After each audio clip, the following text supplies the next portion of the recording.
Dios me les siga bendiciendo, amadas hermanas, amados hermanos. Una vez más les saludo en el nombre de nuestro Señor Jesucristo, esperando que todo esté bien con ustedes, que la bendición del Señor siempre les acompañe.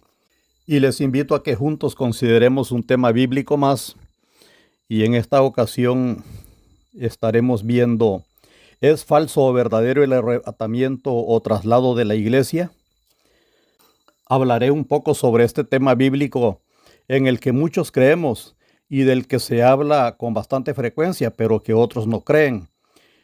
Con que algunos no lo crean, no por esto deja de ser verdad. Otros lo creen, solo que lo ubican en tiempo diferente. Aquí hablamos con respeto y sin pretender imponer, recordando lo que dice segunda de Pedro 1:20, entendiendo primero esto, que ninguna profecía de la Escritura es de interpretación privada. Pero, ¿es falso o verdadero el arrebatamiento o traslado de la iglesia al cielo? Vamos a ver esos versículos tan bien conocidos del Evangelio de Juan 14, 1 al 3, donde la palabra de Dios en el nombre del Padre, del Hijo y del Espíritu Santo dice: No se turbe vuestro corazón, creéis en Dios, creed también en mí. En la casa de mi Padre muchas moradas hay. Si así no fuera, yo os lo hubiera dicho. Voy pues a preparar lugar para vosotros, y si me fuere y os preparare lugar, vendré otra vez y os tomaré a mí mismo, para que donde yo estoy, vosotros también estéis.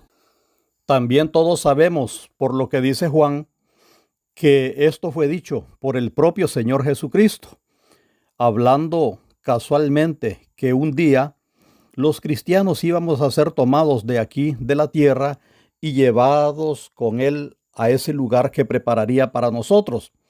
Lo del inminente traslado de los cristianos de la tierra al cielo es una enseñanza bíblica. Los primeros cristianos así lo creyeron y muchos hasta creían que sería en su época. Algunos escribieron sobre este acontecimiento. Por lo tanto, nosotros a través de todos los tiempos lo hemos creído, y por eso predicamos que hay una doctrina bíblica a la que llamamos el arrebatamiento o el traslado de la iglesia. Sin embargo, es verdad que esta doctrina no todas las corrientes llamadas cristianas la creen, y ahora con el desarrollo de las redes sociales, donde han aparecido en grandes cantidades iglesias, grupos religiosos y sectas dándose a conocer, y como es costumbre, las sectas tratando de imponer sus creencias, entre todo eso han aparecido los grupos que no creen, sino que niegan la doctrina del arrebatamiento o traslado de la iglesia, de tal forma que varios enseñan que, según ellos, la doctrina del falso arrebatamiento, dicen ellos, apareció hasta por el año 1830 con un predicador llamado John Nelson, y hacen mucho argumento sobre esto. Pero si fuera verdad que esta doctrina surgió hasta en 1830 y que su mayor impulsor fue John Nelson, entonces, ¿por qué Cristo promete que vamos a ser llevados al cielo?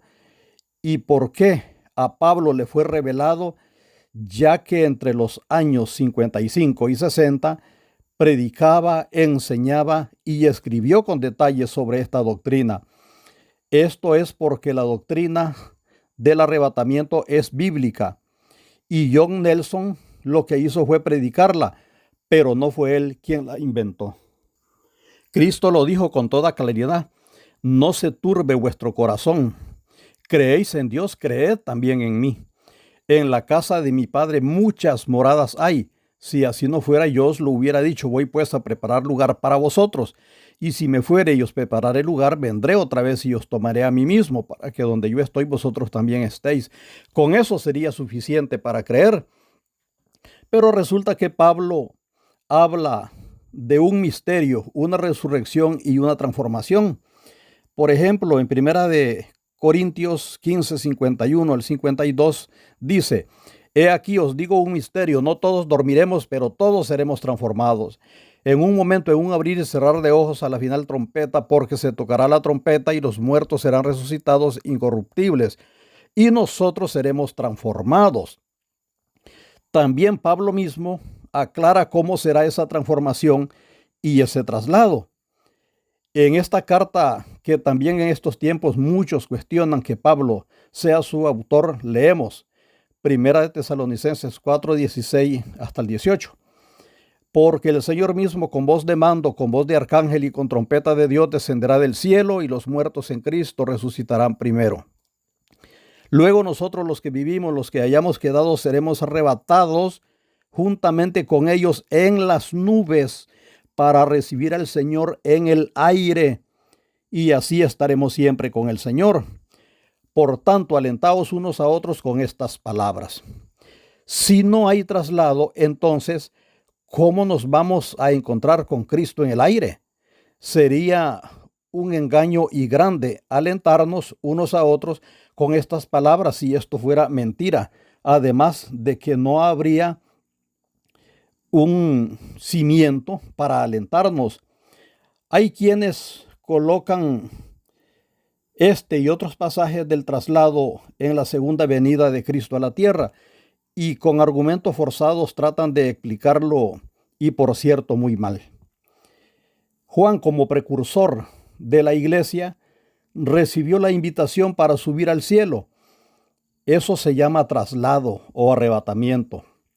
Apocalipsis 4:1. Después de esto miré y aquí una puerta abierta en el cielo, y la primera voz que oí como de trompeta hablando conmigo dijo: sube acá, y yo te mostraré las cosas que sucederán después de estas. Juan dice que al llamado en un instante estaba en el cielo. Eso es, y se llama traslado o arrebatamiento. Apocalipsis 4:2. Y al instante yo estaba en el espíritu, y he aquí un trono establecido en el cielo, y en el trono uno sentado. Según la Biblia, traslados ya los han habido. El caso de Enoc fue traslado. Génesis 5:24. Caminó pues Enoc con Dios y desapareció porque le llevó Dios. El caso de Elías fue traslado.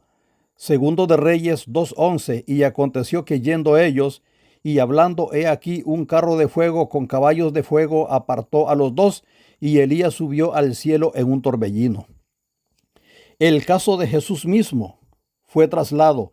Hechos 1:9. Y habiendo dicho estas cosas, viéndolo ellos, fue alzado y le recibió una nube que le ocultó de sus ojos. El caso de Pablo fue traslado. Segunda de Corintios 12:2. Conozco a un hombre en Cristo que hace 14 años, si en el cuerpo no lo sé, si fuera del cuerpo no lo sé, Dios lo sabe, fue arrebatado hasta el tercer cielo. El caso de Juan, donde leíamos, fue traslado. Apocalipsis 4:1. Después de esto miré, y aquí una puerta abierta en el cielo, y la primera voz que oí, como de trompeta hablando conmigo, dijo: sube acá, y yo te mostraré las cosas que sucederán después de estas. Y al instante yo estaba en el espíritu, y he aquí un trono establecido en el cielo, y en el trono uno sentado. Hay organizaciones que no creen en el arrebatamiento o traslado de la iglesia. Otras sí lo creen, solo que difieren en el tiempo. Yo lo creo antes de la gran tribulación, y sé lo que piensan los que lo creen a mitad de la tribulación y los que lo creen al final de la tribulación. Inclusive hay grupos cristianos que no lo creen rotundamente, no tienen en su doctrina un regreso preliminar de Cristo. Para los que creemos en el traslado o arrebatamiento de los cristianos de la tierra al cielo y creemos que esto es bíblico, esto debe ser doctrina cardinal que nos dé esperanza y valentía para ser fieles a Cristo hasta el final. Cristo prometió ese traslado. Pablo lo enseñó. Los cristianos de los primeros siglos lo creían. Así que mejor creamos en la Biblia, que es creerle a Pablo y sobre todo a Cristo, que dijo: En Apocalipsis 22:12, he aquí yo vengo pronto y mi galardón conmigo para recompensar a cada uno según sea su obra.